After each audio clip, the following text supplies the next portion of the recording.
I'd like to speak to you this morning, if I may, about ripples and waves and the power that each and every one of us has to be agents for change. What is a ripple? Well, I'd like to think of a ripple as much more than the effect that's produced by throwing a stone into water. I see a ripple as an act, a situation, a sentiment, or an event that has far-reaching consequences, far, far beyond its immediate location in space and time. I see it as the concept that refers to every action having a reaction or consequence. This concept is used often in sociology, in economics, and in many other fields to refer to an occurrence, a behaviour, a thing that can have an effect on many other things, intended or unintended. So with that in mind, I would like to share with you briefly my story. I am, like many of you here today, a first-generation Australian. I am a migrant's kid. I am the product of an Indian Muslim father and an Anglo-Saxon Australian mother. We came to these shores in the late 1970s from India. And indeed, when arriving as newcomers to this land, it had all the promise of being the lucky country. But it was difficult, it was challenging as an outsider to assimilate in what was, apart from my Indigenous brothers and sisters, a very white Australia in those conservative times. I remember experiencing firsthand the challenges and the prejudice that my father, a dark-skinned Muslim immigrant, experienced in 1970s Australia. I also remember feeling very powerless and voiceless at the age of 9, having been sexually abused by a trusted neighbour and friend. And as a result of these two significant events in my life, as a young woman, I decided to dedicate my career to helping others find a voice, to helping others access justice. To do that, I decided on a career in the law. I was, however, a very insecure little girl as a result of these early experiences. And my maternal grandmother used to tell a story that at the age of 7, I developed an alter ego for myself. Her name was Caroline Jones.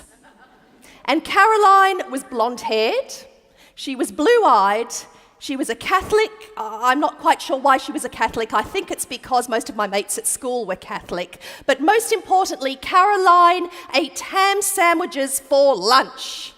And ladies and gentlemen, you don't know how important that was for me because I was the only kid at school that wasn't packed with ham sandwiches in their lunchbox. No, I was one of those kids that had the smelly curry sandwiches that I got good at dumping on the way to school. I guess this story is a reflection of the fact that I resented my differences. I resented being a different race, being a different religion, having a different name, and even sounding differently because I came to this country with a British accent. But having made the decision as a young adult to dedicate my career and my life to helping others, I started my career here in Perth as a lawyer. Don't hold that against me. But eventually in the late 1990s, I left Australia for the United Kingdom because I had this dream that had become an obsession. I wanted to practice as an international humanitarian lawyer. And after leaving for the UK in a coincidental accident, you might say, where I was exposed to the British military for the first time, whilst on expedition to South America, I decided to commission as a legal officer in the British Army. As a way, I hoped that I would be able to access places and people that were suffering in silence for so long. People who lived in parts of the world where human rights, equal rights, and justice were foreign concepts. And so I decided on this career in the British Army.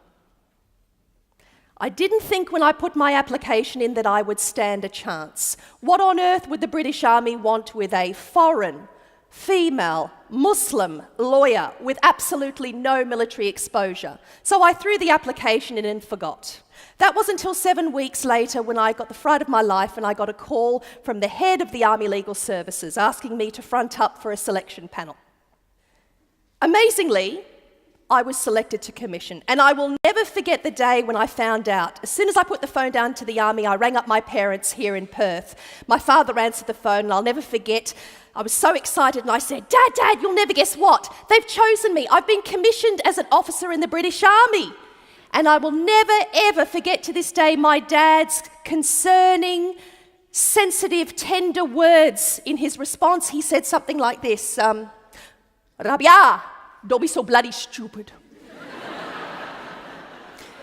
And for the Indians and Asians in the audience, you will know that the translation of that is, my darling, I'm concerned. Have you thought about this? This seems rather rash. Could you take me through your thinking?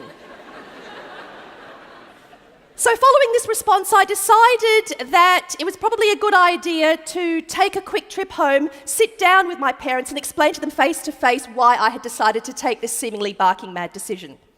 I had 5 days between finishing off my job as a lawyer in the south of England and starting my officer military training at the Royal Military Academy, Sandhurst in England. So, as a young woman, footloose and fancy-free, I thought 5 days, a day there, a day back, 3 days in Perth, yeah, can do. So I decided on this lightning trip. The day that I was due to board my flight bound for Perth was the 11th of September 2001. A day that I'm sure each and every one of you will remember exactly where you were and what you were doing on that fateful and devastating day. For me, I was sitting in a London Heathrow Airport departure lounge, and I was looking up at a screen that usually had departure and arrival information that had been switched to the news. And I was watching the second tower fall. And two things struck me in the moments after watching the second tower fall. The first was this overwhelming feeling in the pit of my stomach that our world as we knew it was about to change in ways that we couldn't conceive. The second was more of an observation, because you see, in my departure lounge, there were a number of flights bound for the Middle East, and therefore there were a number of Islamic Middle Eastern people waiting to board their flights in traditional Islamic attire. And as I looked at these people, I noticed that they were getting frisked. They were getting manhandled, and they were getting jeered and abused by fellow travellers as well as airport officials. And I thought that that was alarming, because this was happening moments before the words Osama bin Laden and Al-Qaeda were even mentioned on the news reports. But at that point in time, it wasn't personal, because you see, I had spent my whole life distancing myself from whence I had come. I went back home, and by the time I came back 4 days later to the UK, I was more resolved than ever that I had to continue down this unexpected path that I had set. I felt that I had somehow been guided down this path, and that this was now my intended journey, come what may. 3 years into my military career, I received the second most unexpected call of my life, this time again from my commander. He advised me that I had been selected to deploy to Iraq as one of the first legal advisors with the United Kingdom Brigade on what we called Operation Telic, and that I was to spend the best part of a year in 2005 in Iraq. Before I deployed, I had a realization. I was about to spend a year in this Islamic war-torn country as an uninvited guest, and I was a Muslim woman with a recognizable Muslim name. I had a responsibility to get back in touch with whence I had come. So I learnt Arabic, and I read about the teachings of the Quran. And when I deployed to Iraq, already a square peg in a round hole, I decided that I was going to do things differently, that I was going to do my job with empathy, with respect, and with humanity. After all, that was what I had dedicated my life to. And so, when I would meet with my Iraqi colleagues to help them re-establish law and order in their country that had been left in a vacuum of chaos and distress after the overthrowing of Saddam's regime, I would start every meeting by speaking a little bit of Arabic. Poorly, but enough to break the ice. I would wear a hijab or headscarf. I wonder what Mr. Abbott would think about that. Not as a sign of subjugation, but as a mark of respect. And my approach was to ask these people what they needed, what their priorities were, and how I could have the honour of helping them. Not to tell them what was required and how they could help me. So I guess by having this different, what we would, I'm sure, call common sense, respectful approach, I was able to gain good relationships with my Iraqi colleagues. So fast forward 6 months into my deployment, the 19th of September 2005, when 2 of my British Special Forces colleagues had been kidnapped, detained and taken to an infamous police compound called the Al Jamiat. The Al Jamiat was actually the home of a terrorist group called the Jaish al-Mahdi. When we heard news that the 2 men had been taken to Al Jamiat, we knew that that was not good. My colleague of equal rank, a chap by the name of Major James Woodham, was deployed in to conduct a reconnaissance mission, a recce, and to see if he could negotiate for their release. But within half an hour of James deploying in, he sent word back that the Iraqis, the terrorists, the government in Iraq would not speak to him. The only person that they would negotiate with was Major Rabia, as they called me. And I guess that's because by that stage I had established myself as a person of my word, a person with some humanity and integrity. So I was ordered in, despite being a mere legal officer with no hostage negotiation training and no close hand-to-hand combat. I was ordered in to lead the negotiations, and it was clear that despite my misgivings, I was these 2 men's only hope. As we hovered over the compound, I saw a sight that I wasn't prepared for. Hundreds of Iraqis had gathered around the compound, and I could hear the crackle of gunfire as the chopper came in. We landed nearby, I jostled my way through the crowd and was ushered into an office where I immediately began negotiating with the Iraqi government representative. Eventually, I secured their agreement to go to the cell so I could see these 2 men, because I wanted to ascertain whether they were alive and well, whether they were who we believed they were. I wasn't going to let James go, who had now become the passive observer in this event. He was my only friend, so he was coming with me like it or not. And ladies and gentlemen, it's about now that I need to confess that, encouraged by this achievement, encouraged by the fact that it had been agreed that I could see these men, adrenaline pumping, blood coursing through my veins, I am pretty cocky. And we bound through the cell, and I see the 2 men in the corner, and I order that their hoods and their chains be removed. And in this pumped up state where I temporarily lost control of my senses, I don't know, I thought perhaps I was Lara Croft at the time, the hoods were removed, and I'll never forget uttering the words that I will regret till this very day. Something like this. "It's all right, guys," I said. "I've come to say ya."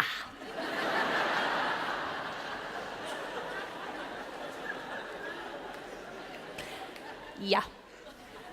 And you know, the Brits, they're a polite bunch, aren't they? And these 2 chaps were no exception, and they gave me a wry smile. I knew on reflection what they were thinking was, oh my goodness. I'm dulling it down for polite company. If this is the best the British Army can do, we're finished. Anyway, I eventually got control of my senses again and recommenced negotiations. And I kid you not, just as we were about to sign a negotiation agreement upon which the men would be released into my custody, all hell broke loose outside. The crowd outside had swollen to some 3,000 in number. They had set the British soldiers that were trying to control them and protect us, they'd set them alight. And they stormed the compound, and within moments everything changed. James and I were thrown into another cell, and we 2 became hostages for many, many more hours. And during those hours, as the only woman, as the only Arabic speaker in the room, I was subjected to some degrading and humiliating treatment. I also faced my, I suppose, moment of death when a man came in from outside brandishing an AK-47. He cocked it and he pointed it in between my eyes. And all I could do was look at him and challenge his humanity. And that single act of defiance must have had some effect, not on him, but on the man next to him, who wrestled him to the ground, took his weapon off him and threw him out of the cell. And that man was the commanding officer of the terrorist group. A number of hours later, we were miraculously rescued, and that should have been the end of my story, but it wasn't. We went back to headquarters. James received a hero's welcome and was sent in for military debriefing. I received a cup of tea, a kiss on the cheek, and I was ordered back to my tent. No debriefing, no acknowledgement of a job well done, and the silence in relation to my role on that day was deafening. And I felt gobsmacked, and I felt abandoned, and I felt betrayed. But I soldiered on because I had made promises to the Iraqis. But by the time I returned from Iraq to the UK almost a year later, I was broken. And 2006 was my annus horribilis. It started with a diagnosis of post-traumatic stress disorder. I was then diagnosed after suffering with ill health from a very rare ectopic pregnancy, which almost cost me my life. And as I was convalescing, I got news that James had been awarded a military cross, and I received an order never to speak of my involvement again. And as I returned to work after my ectopic pregnancy, my husband was diagnosed with cancer. And then the nail in the coffin.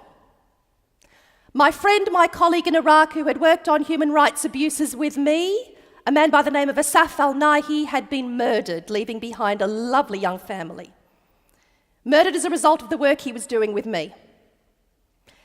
And I felt guilty. And I felt like I had his blood on my hands. And I didn't know how I could go on. But I had to go on. Because I had made promises to all of those that were voiceless and powerless. But I realized before I could go on and help others, I had to help myself. And so I got treatment. Treatment that allowed me to regain my inner strength and to heal. Treatment that allowed me eventually, after exhausting all other informal avenues, seek my justice in what became a landmark discrimination case against the British government and the British military. And I won my case. Thank you. But ladies and gentlemen, the win was not the important thing for me. It was the effect afterwards. I received thousands of messages from people all over the world, and the message was the same. Rabia, if you can take on the might of the British military, the British government, and win, then surely we can take a stand in our homes, in our workplaces, in our communities. And that's when it struck me. I, one person, had been able to create ripples that became waves. As a consequence of my actions, a sequence of events was set in course that ultimately changed the policies and the attitudes towards women and Muslims in the British forces. And I was just one person. Just one person. You know, there are many, many people in history and in our world that through their actions as one person have created ripples and waves. Those that have strove for equality and peace, Mahatma Gandhi, Martin Luther King, Aung San Suu Kyi, the Dalai Lama, to name but a few. There are those in the world whose act has changed our lives. Thomas Newcomen, the inventor of the steam engine. Thomas Edison, the inventor of the electric light bulb. Professor Leonard Kleinrock, the person who sent the first message over the internet. And closer to home, David Warren, the inventor of the black box flight recorder. And Doctors Lidwell and Booth, the inventors of the electronic pacemaker. And thousands, countless of other unnamed and unrecognised volunteers that dedicate their life to helping the vulnerable, the disenfranchised, and the voiceless. To name but a few. We all have the power to create ripples. We all have the power to create ripples. And so, I would like, my friends, having shared this story with you, to leave you with some messages. In this world, we need more than ever to come together and create ripples and waves, to mobilize ourselves and others for a greater good and a higher purpose. We can do this by sharing our stories, as I have shared with you today, by upholding and defending our values that we ought to hold dear. From time to time, we need to take our head out of our smartphones. We need to look up and we need to open our eyes, our ears, and our hearts. And so I leave you with this call to action, my friends. Mother Teresa said, "I cannot change the world alone, but I can cast a stone across the waters and create many ripples." I ask you to do the same. Join with me. Create ripples and waves. And if you have any doubt, in the words of Emma Watson, who delivered her speech recently to the United Nations launching the He for She campaign, she said, ask yourself 2 questions. I say ask yourself 3 questions. Does it matter? If not me, then whom? If not now, then when? Mahatma Gandhi said, be the change you wish to see in this world. I ask you all, please be the change you wish to see in this world and join me by creating ripples and waves. Thank you.